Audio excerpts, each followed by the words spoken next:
ओम शांति। आज 8 मई 2021 की साकार मुरली।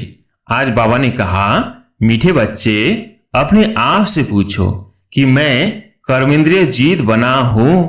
कोई भी कर्मेंद्रियां मुझे धोखा तो नहीं देती है। प्रश्न, कर्मातीत बनने के लिए तुम बच्चों को अपने आप से कौन सा वायदा करना है? उत्तर, अपने से वायदा करो कि कोई भी कर्मेंद्रियां कभी भी चलायमान हो नहीं सकती। मुझे अपनी कर्मेंद्रियां बस में करनी है।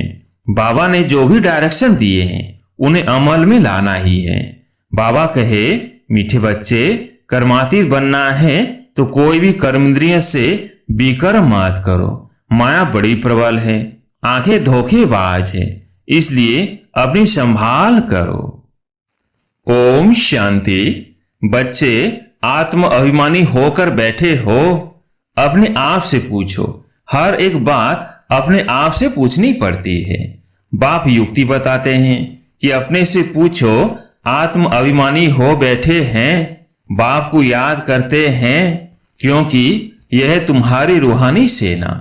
उस सेना में तो हमेशा जवान ही भर्ती होते हैं। इस सेना में जवान 14 से 15 वर्ष के भी हैं, तो 90 वर्ष के बूढ़े भी हैं, तो छोटे बच्चे भी हैं। यह सेना है माया पर जीत पाने के लिए। हर एक को माया पर जीत पहन बाप से बेहद का वर्षा पाना है, क्योंकि माया बहुत दुस्तर है। बच्चे स्वयं भी जानते हैं कि माया बड़ी प्रबल है। हर एक कर्मेंद्रियां धोखा बहुत देती है। सबसे पहले जास्ती धोखा देने वाली कौन सी कर्मेंद्रिय है? आंखें ही सबसे जास्ती धोखा देती है। अपनी स्त्री होते हुए भी दूसरी कोई खूबसूरत देखेंगे तो झट वो खींचेगी। आंखें बड़ा धोखा देती है। दिल होती है उनको हाथ लगाए। बच्चों को समझाया जाता है, सदैव बुद्धि से ये समझो कि हम ब्रह्म कुमार कुमारियां भाई बहन हैं। इसमें माया बहुत गुप्त धोखा देती है। इसलिए ये चार्ट में भी लिखना चाहिए कि आज सारे दिन में कौन कौन सी कर्मेंद्रियों ने हमको धोखा दिया।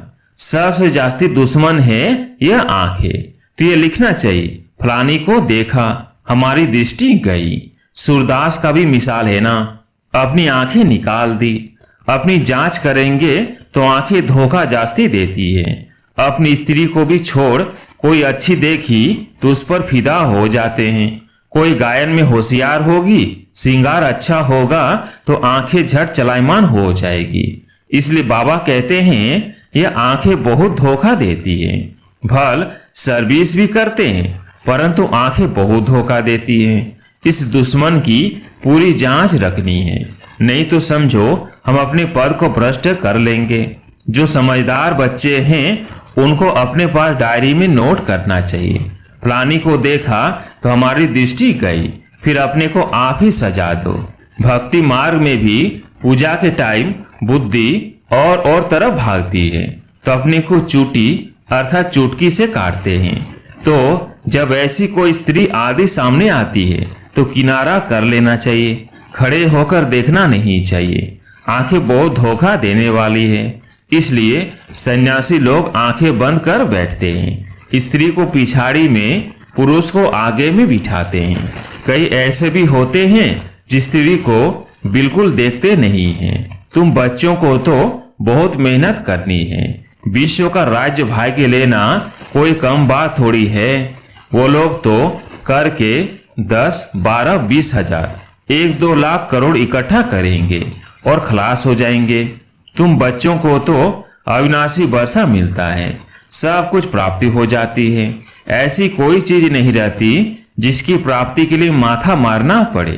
कलयुग अंत और सतयुग आदि में रात दिन का फर्क है। यहाँ तो कुछ भी नहीं है। अभी तुम्हारा यह है पुरुषोत्तम संगम युग। पुरुषोत्तम अक्षर जरूर लिखना है। मनुष्य देवता किए करत न लागे वार। तुम अभी ब्राह्मण हो। मनुष्य तो बिल्कुल घोर अंधियारे में है। बहुत है जो सौर को देख न सके। बाप कहते हैं, बच्चे तुम्हारा धर्म बहुत सुख देने वाला है। मनुष्यों को थोड़ी कुछ पता है। भारतवासी भी भूल गए हैं कि हेवन क्या चीज है। क्रिश्चियन लोग भी खुद कहते हैं हेवन था। इन लक्ष्मी नारायण को गॉड गॉडेज कहते हैं ना, तो जरूर गॉड ही ऐसा बनाएंगे। तो बाप समझाते हैं मेहनत बहुत करनी है। रोज अपना पोता मेल देखो, कौन सी कर्मेंद्रियों ने हमको धोखा दिया। मुख भी बहुत धोखा देता है। आगे कचहरी होती थी, सब अपनी भूल बताते थे। हमने फलानी चीज छिपाकर खा ली। अच्छे से बड़े घर की बच्चियां बतला देती है, ऐसे से माया वार करती है। छिपाकर खाना भी चोरी है, सो भी शिव बाबा के यज्ञ की चोरी, ये तो बहुत खराब है। कब का चोर सो लक का चोर। माया एकदम नाक से पकड़ती है। ये आदत बहुत बुरी है। बुरी आदत होगी तो हम क्या बनेंगे। स्वर्ग में जाना कोई बड़ी बात नहीं है, परंतु उसमें फिर मर्तबा भी तो है ना। कहाँ राजा कहाँ प्रजा, कितना फर्क है। तो कर्मेंद्रियां भी बहुत धोखा देने वाली हैं, उनकी संभाल करना चाहिए। ऊंच पद पाना है तो बाप के डायरेक्शन पर पूरा चलना है। बाप डायरेक्शन देंगे, माया फिर बीच में आकर बिगड़ डालेगी। बाप कहते हैं भूलो मत, नहीं तो अंत में बहुत पछताएंगे। नापास होने का फिर साक्षात्कार भी होगा। अभी तुम कहते हो हम नर से नारायण बनेंगे, परंतु अपने से पूछो, अपना पोतामेल निकालो। बहुत है जो मुश्किल समझकर अमल में लाते हैं, परंतु बाबा कहते हैं इससे तुम्हारी उन्नति बहुत होगी। सारे दिन का पोतामेल निकालना चाहिए। ये आंखें बहुत धोखा देती है। कोई को देखेंगे तो ख्याल आएगा ये तो बहुत अच्छी है, फिर बात करेंगे। दिल होगी उनको कुछ सौगात दूं या खिलाऊं, वही चिंतन चलता रहेगा। बच्चे समझते हैं इसमें मेहनत बहुत बड़ी है। कर्मेंद्रियां बहुत धोखा देती है। रावण राज्य है ना, बाप कहते हैं वह चिंता की कोई बात नहीं होती है, क्योंकि रावण राज्य ही नहीं, चिंता की बात ही नहीं। वहां भी चिंता हो तो फिर नर्क और स्वर्ग में फर्क ही क्या रहे। तुम बच्चे बहुत बहुत ऊंच पद पाने के लिए भगवान से पढ़ते हो। बाप समझाते हैं माया निंदा कराती है। तुमने अपकार किया, मैं उपकार करता हूँ। बच्चे तुम अगर कुदृष्टि रखेंगे तो अपना ही नुकसान करेंगे। बहुत बड़ी मंजिल है, इसलिए बाबा कहते हैं अपना पोता में देखो। कोई विकर्म तो नहीं किया, किसको धोखा तो नहीं दिया। अब विकर्माजीत बनना है। विकर्माजीत के संवत का किसको पता नहीं है सिवाय तुम बच्चों के। बाप ने समझाया है विकर्माजीत को 5000 वर्ष हुए, फिर विकर्म करते हैं तो वाम मार्ग में जाते हैं। कर्म अकर्म विकर्म अक्षर तो है ना। माया के राज्य में मनुष्य जो भी कर्म करते हैं वह विकर्म ही बनता है। सतयुग में विकार होते नहीं तो विकर्म भी कोई बनता नहीं। यह भी तुम जानते हो, क्योंकि तुमको ज्ञान का तीसरा नेत्र मिला है। तुम त्रिनेत्री बने हो, तो त्रिकालदर्शी त्रिनेत्री बनाने वाला है बाप। तुम आस्तिक बने हो तब त्रिकालदर्शी बने हो। सारे ड्रामा का राज बुद्धि में है। मूल वतन, सूक्ष्म वतन, स्थूल वतन, 84 का चक्र, फिर और धर्म वृद्धि को पाते हैं। वो कोई सदगति नहीं कर सकते, उनको गुरु भी नहीं कह सकते हैं। सर्व की सदगति करने वाला एक ही बाप है। अभी सबकी सदगति होनी है। वो धर्म स्थापक कहे जाते हैं, गुरु नहीं। धर्म स्थापक धर्म स्थापन करने के निमित्त बने हैं, बाकी सदगति थोड़ी करते हैं। उनको याद करने से कोई सदगति नहीं हो सकती, विकर्म विनाश नहीं हो सकते। वह सब है भक्ति। तो बाप समझाते हैं माया बड़ी दुस्तर है, इस पर ही लड़ाई होती है। तुम हो शिव शक्ति पांडव सेना, तुम सब पंडे हो। शांति धाम सुख धाम का रास्ता बताते हो, गाइड से तुम हो। कहते हो बाप को याद करो तो विकर्म विनाश होंगे, और फिर दूसरे तरफ अगर कोई पाप कर्म करेंगे तो 100 गुना पाप लग जाएगा। जितना हो सके कोई विकर्म नहीं करना चाहिए। कर्मेंद्रियां धोखा बहुत देती है। बाप हर एक की चलन से समझ जाते हैं। बच्चों को माया के तूफान आते हैं, स्त्री पुरुष समझने से ही तूफान आते हैं। तो इन आंखों पर कितना कब्जा अर्थात अधिकार रखना चाहिए। हम तो शिव बाबा के बच्चे हैं। बाप से अंजाम कर राखी भी बांधते, फिर भी माया धोखा दे देती है, फिर छूट नहीं सकते हैं। कर्मेंद्रियां जब बस हो तब कर्मातीत अवस्था हो सके। कहना तो सहज है कि हम लक्ष्मी नारायण बनेंगे, परंतु समझ भी चाहिए ना। बाप कहते हैं डायरेक्शन पर अमल करो, बाबा बाबा करते रहो, बाबा से हम पूरा पैसा लेंगे। ऐसा टीचर कभी भी कहाँ भी नहीं मिलेगा। इन सब बातों को देवताएं भी नहीं जानते, तो पिछाड़ी के धर्म वाले फिर कैसे जान सकते हैं। बाबा कहते हैं मैं कुछ कहूं तो भी समझो, ये शिव बाबा कहते हैं। ऐसे मत समझो कि ये दादा कहते हैं। ये तो मेरा रथ है, यह क्या करता तुम बच्चों को राजाई मैं देता हूं। ये रथ थोड़ी देता है, यह तो बिल्कुल बेगर है। यह भी बाबा से बरसा लेता है। जैसे तुम पुरुषार्थ करते हो वैसे यह भी करता है। यह भी स्टूडेंट लाइफ में है। यह रथ लोन पर लिया हुआ है, तो प्रधान है। तुम पूज्य देवता बनने के लिए, मनुष्य देवता बनने के लिए पढ़ते हो। कोई की तकदीर में नहीं है तो कहते हैं मुझे तो संशय है, शिव बाबा कैसे आकर पढ़ाते हैं, मुझे तो समझ में नहीं आता है। बाप की याद बिगड़ विकर्म विनाश हो न सके, पूरी सजा खानी पड़ेगी। यह राजा स्थापन हो रही है। राजाओं को कितनी दासियां होती हैं। बाबा तो राजाओं के कनेक्शन में आया हुआ है, दासियां दहेज में देते हैं। यहाँ ही इतनी दासियां हैं तो सतयुग में कितनी होंगी। यह भी राजधानी स्थापन हो रही है। बाबा जानते हैं क्या क्या कर रहे हैं। हर एक के पोता में से बाबा बता सकते हैं इस समय मर जाए तो क्या बनेंगे। कर्मातीत अवस्था को पिछाड़ी में सब नंबर वार पाते हैं। यह कमाई है। कमाई में मनुष्य कितना बिजी रहते हैं। खाना खाते रहेंगे, टेलीफोन कान पर होगा।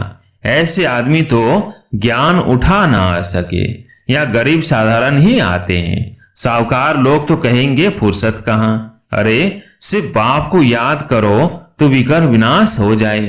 तो बाबा मीठे मीठे बच्चों को बार बार समझाते हैं। हर एक को यह पैगाम देना है जो ऐसा कोई न कहे कि हमको क्या पता, शिव बाबा आया हुआ है। बस सारा दिन बाबा बाबा ही कहते रहो। कई बच्चियां बहुत याद करती हैं। शिव बाबा कहने से ही कई बच्चों को प्रेम के आंसू आ जाते हैं। कब जाकर मिलेंगे, देखा नहीं है तो भी तड़पती रहती है, और देखे हुए फिर मानते नहीं। वह दूर बैठे आंसू बहाती रहती है। वंडर है ना, ब्रह्मा का भी बहुतों को साक्षात्कार होता है। आगे चल बहुतों को साक्षात्कार होगा। मनुष्य को मरने समय सब आकर कहते हैं भगवान को याद करो, तुम भी शिव बाबा को याद करो। बाप कहते हैं बच्चे पुरुषार्थ में मेकअप करते रहो, मौका मिलता है तो मेकअप करो। कमाई कितनी भारी है। कोई कोई तो ऐसे हैं जो कितना भी समझाओ तो भी बुद्धि में नहीं बैठता। बाप कहते हैं ऐसा नहीं बनना है, अपना कल्याण करो, बाप की श्रीमत पर चलो।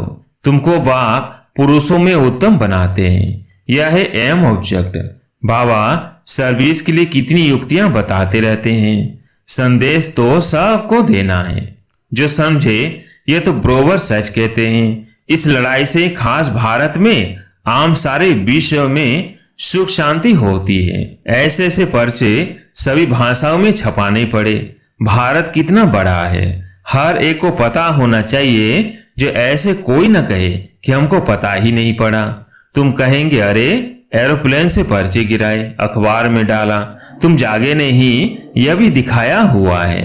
अच्छा, मीठे मीठे सिकिल बच्चों प्रति माता पिता बाप दादा का याद प्यार और गुड मॉर्निंग। रूहानी बाप की रूहानी बच्चों को नमस्ते। हम रूहानी बच्चों की रूहानी बाप दादा को याद प्यार गुड मॉर्निंग नमस्ते नमस्ते। धारणा के लिए मुख्य सार। पहला पॉइंट, स्वयं में जो भी बुरी आदतें हैं उनकी जांच कर उन्हें निकालने के लिए मेहनत करनी है। अपना सच्चा सच्चा पोता में रखना है, बाप के डायरेक्शन पर चलना है। दूसरा पॉइंट, ऐसा कोई कर्म नहीं करना है जिससे बाप का नाम बदनाम हो।